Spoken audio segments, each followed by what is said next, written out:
400 continues after this.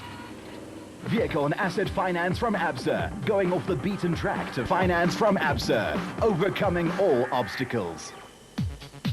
The Ford Motorride 400 in the Limpopo province continues, and after the first 30 kilometers of the last loop, Alfie Cox and Henito Steger were firmly ensconced in the first place, overall and of course leading the special vehicle category, with Grobler and Jordan leading the production car class handling. Matthews and Smith in the back were highly impressive and have been improving with every outing this year. However, Hutchison and Bergman blew by them like they were looking for parking.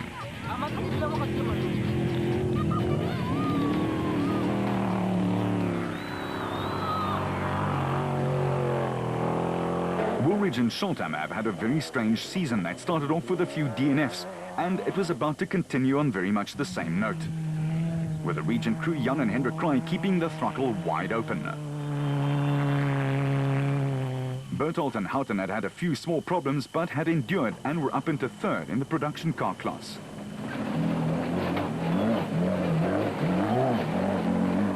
With Class D leaders Du Plessis and Knox having their best showing of the season in fourth.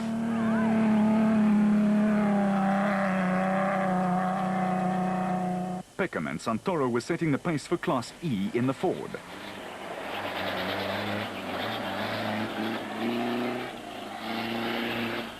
But Grobler and Jordan were just unstoppable at the front and had now passed Cox, who again ground to a halt for the third race out of 6. And that was Alfie's championship hopes blown to smithereens. However, his stablemate Hutchison grabbed the chance and the steering wheel with both hands and did some low flying. He and Bergman were hauling.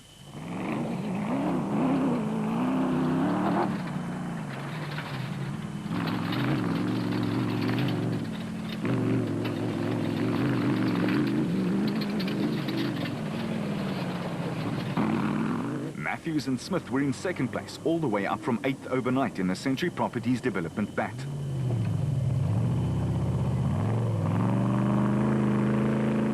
The Harpers drove a very intelligent race and knew they had to just finish in the points. It looked like they were going to achieve that. And Tollefson and Evans now with some glass to see out of, going very solidly and all the way up from 25th to 5th.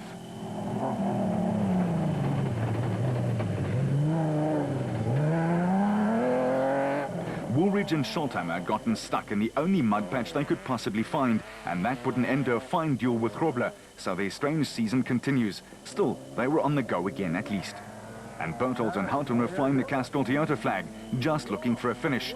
That sticker was working.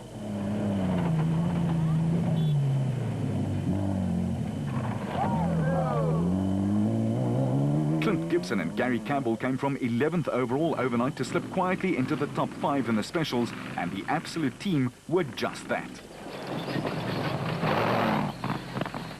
While Whitehouse and Carlson suffered a puncture and then ran out of brakes, but still admirably kept it going.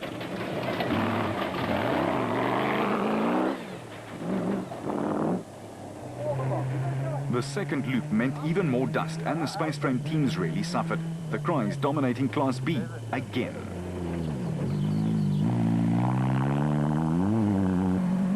Naim Mosaji and Rehan Bodhanya 9th in class and putting together a very solid drive.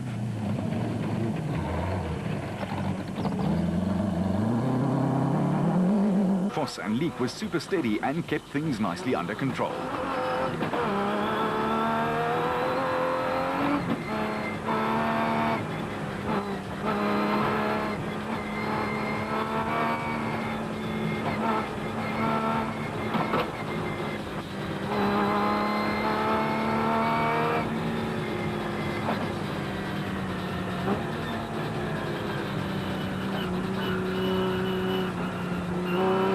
The Weichhards were also super steady and had slipped past the BB Auto team in their Nissan to lead in Class D, a jump of almost 25 places.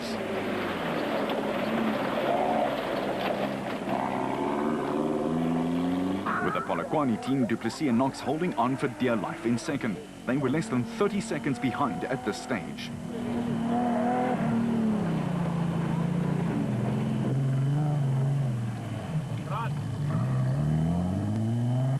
Class Class E leader Peckham and Santoro had even less breathing space, as they were only 28 seconds ahead of their nearest pursuers. And in Class S, Schilling and Davies had finally taken the lead in the Plastotech Raceco. Despite hitting a donga and injuring his back, Richard was back in front.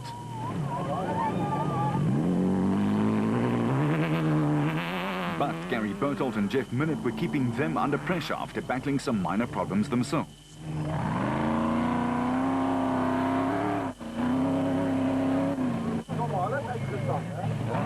The dust was almost unbearable at times and made vision a guessing game.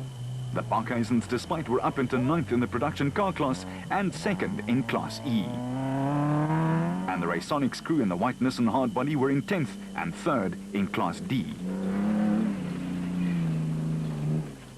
The Kopenhagen Hotel crew had a solid run and took 12th in the special vehicle category and 2nd in class. The Moffats, Mark and Stewart in their Bozel Toyota had also quietly worked their way to just outside the top 10 and 3rd in class. A very good run. While Bez Besaidnout and Johan de Bruin had to have a take 2 at this little hillock at the end of the whole lot. They were 2nd in Class B.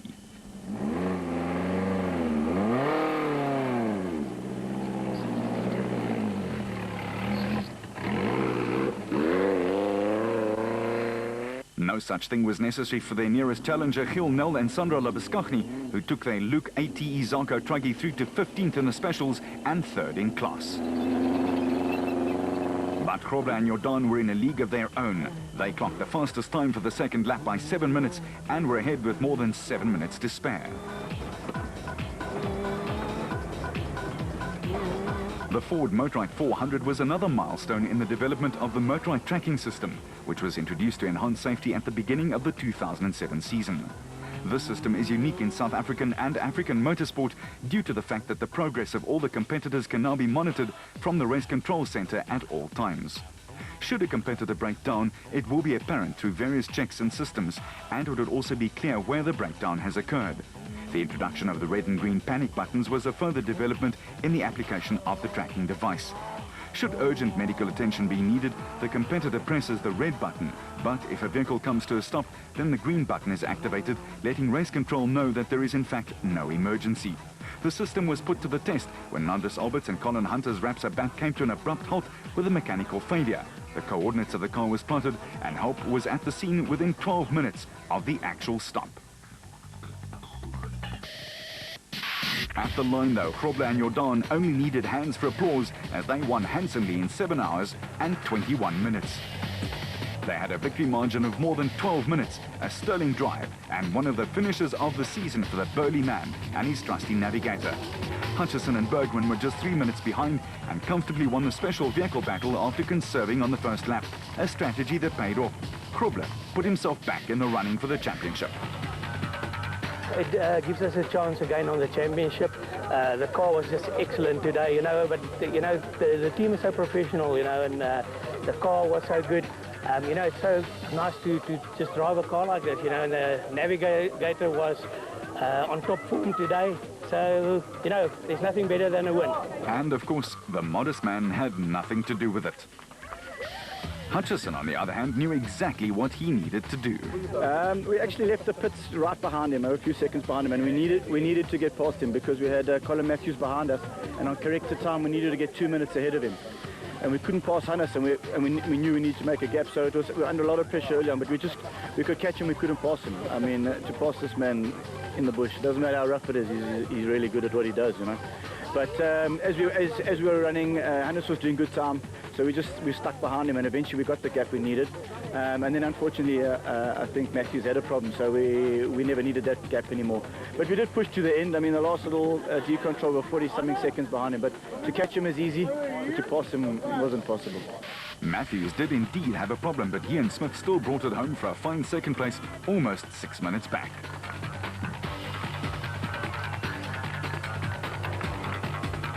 Tollefson and Evans finished the runners-up in the production car race and were all smiles. They started 25th, can you believe? While Gibson and Campbell took 4th in the special vehicle battle in 7 hours and 44 minutes. for Ford, the muddy story took the cake. Yeah, unbelievable. If you can believe that you find mud in the desert, that's exactly what we did. For some reason, we've developed a bit of a misfire when we go through water, and going up the long riverbed was quite a lot of water. And yeah, it just stopped in the middle of the bloody sand, and there we were, marooned. Yeah. So we dug and dug and dug and got some rocks underneath, and eventually got ourselves out. But we'd lost the position to fight with Hannes, so that was that. And at the same time, then Tollefson came past in the other Nissan, and that was pretty much it. We pushed quite hard in this last section, but in reality, to try and catch them and get past in the dust is almost impossible. So yeah, the mud got us. Berthold and Houghton did keep it right side up long enough to finish fourth, and the big lad was a happy man. Today was a tough off-road race. The traffic was huge, so the dust was massive. But it was the car was well built, and we're happy to come home. And we lost windscreen wipers, so Robin had to get out the whole time to clean the windscreen, so it was very difficult. And we got beaten fair and square, and the guys that beat us did very well. We got caught up in the traffic, and we hope to come fight again. Krobler's win gives him a shot at a fourth national off-road title, but Foss's steady drive certainly keeps him installed as the favourite on the championship log. With Hutchison's win, he closes the gap, but the Harpers seem to have it all sewn up. Or is there another kink in this year's Special Vehicle Championship tail?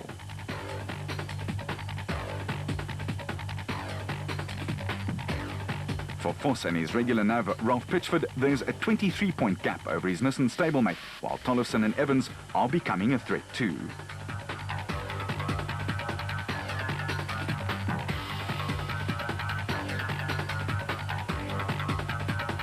And in the specials, the father and son have a 15-point breather over Hutchison and Bergman, with Gibson and Campbell too far back to challenge. It's going to come down to the last two races in both categories. Until then, you keep it on the road, we'll keep it off-road.